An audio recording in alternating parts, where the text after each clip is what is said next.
made it. The Rusty Dusty Shop.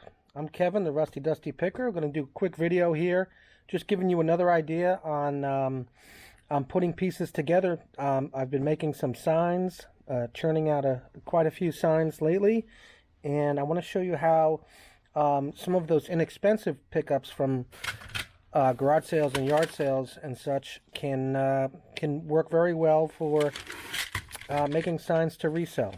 So jumping right in, this is a bag of scallop shells, sea scallop shells that frequently they use for obviously decor, but also in catering.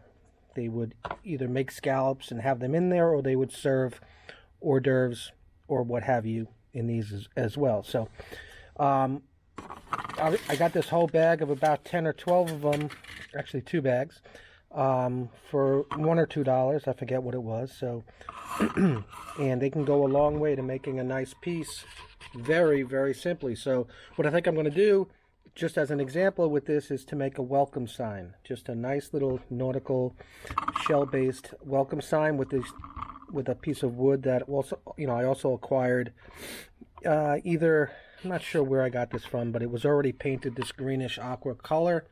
So we'll keep that. I've got my palm sander here because I'm going to I'm gonna sand the edges, give it a little bit of a frame it, kind of frame it and weather it on the edges. And then I'm gonna pick a font of a stencil and make a welcome sign. So stick around, we'll be right back.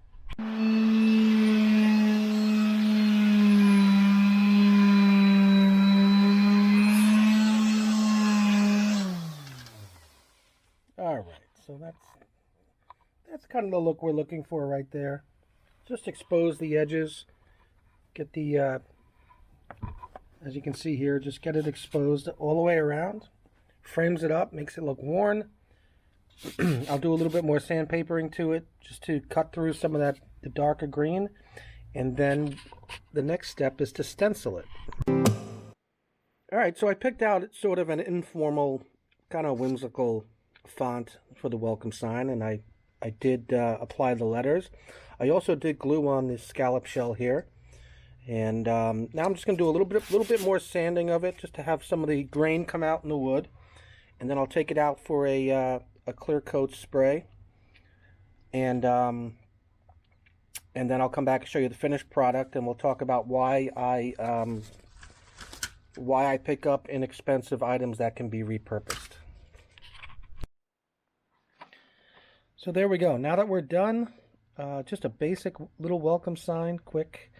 I did want to tell you the reasons why you should be picking up this type of stuff if you're making gifts for people, if you're reselling at craft fairs, if you just like picking, or if you have an antique or vendor booth somewhere like I do.